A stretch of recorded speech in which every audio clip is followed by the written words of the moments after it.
NCC related আরেকটি ভিডিওতে সকলকে স্বাগত জানাচ্ছি। আজকে আমার আলোচ্য, যখন কেউ সেনাবাহিনীতে রিক্রুট হয় সেই সময় বিভিন্ন র্যাঙ্ক প্রদান করা হয়, এই র্যাঙ্ক এবং ব্যাজেস সংক্রান্ত। তো প্রথম যে সব থেকে ছোট র্যাঙ্কের আমরা জানি যে ল্যান্স নায়ক হিসেবে একজনকে রিক্রুট করা হয়।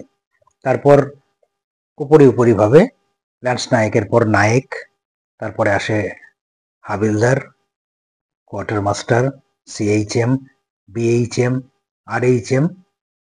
এবার শুরু হয় জেসিওদের র্যাঙ্ক, নায়েব সুবেদার র্যাঙ্ক থেকে।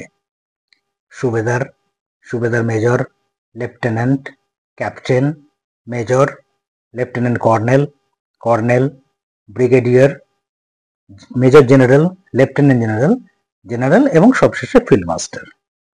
তো এই সমস্ত র্যাঙ্ক এবং ব্যাচগুলো রয়েছে। এর প্রত্যেকটি চেনার উপায় তাদের বিভিন্ন যে আর্ম ব্যাজ, সোলজার ব্যাজ এবং নানাবিধ ব্যাজ থেকে আমরা পাই।